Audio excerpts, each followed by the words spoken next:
И денеска тензична состојба на границата меѓу Грција и Турција.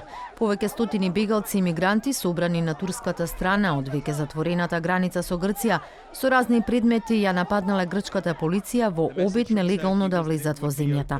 Инцидентите почнале утринава околу 9 часот, но грчката полиција на солзавецот кој бил фрлен од турска страна одговорила исто така со солзавец.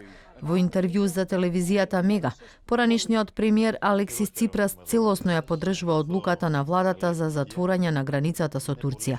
Според него, Грција се наоѓа пред геополитичка закана и побара од премиерот Мицотакис да свика лидерска средба. Се наоѓаме пред геополитичка закана, не пред драмата на бегалците кои не треба да ги третираме како непријатели и натрапници, туку пред геополитичка закана од страна на Турција. Грција треба од Европската унија да побара суштинска поддршка, да се закани со вето во Европската унија на сите одлуки на Европскиот совет, но и со санкции за Турција.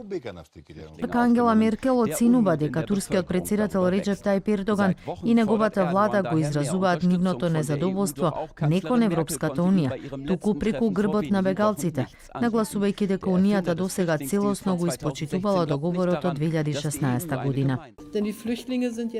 Бегалците се ставени во ситуација во која беа пуштени да отидат до границата и се наоѓаат во ќорсокак.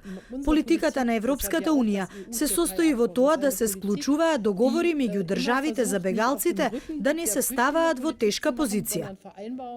Од 6 милиарди евра ветени на Турција според договорот склучен со Брисел во 2016, 3,2 милиарди се исплатени, појасни вчера портпаролот на канцеларката Штефан Зајберт. Парите треба да и помогнат на Анкара да го финансира прифаќањето на бегалците, особено на сириците кои бегаат од војната, и да спречи да се упатат кон Европската унија. Грција прогласи состојба на највисока готовност во заштита на своите граници од приливот на илјадниците емигранти кон нејзина територија и објави дека се суспендираат барањата за азил за оние што ќе влезат нелегално.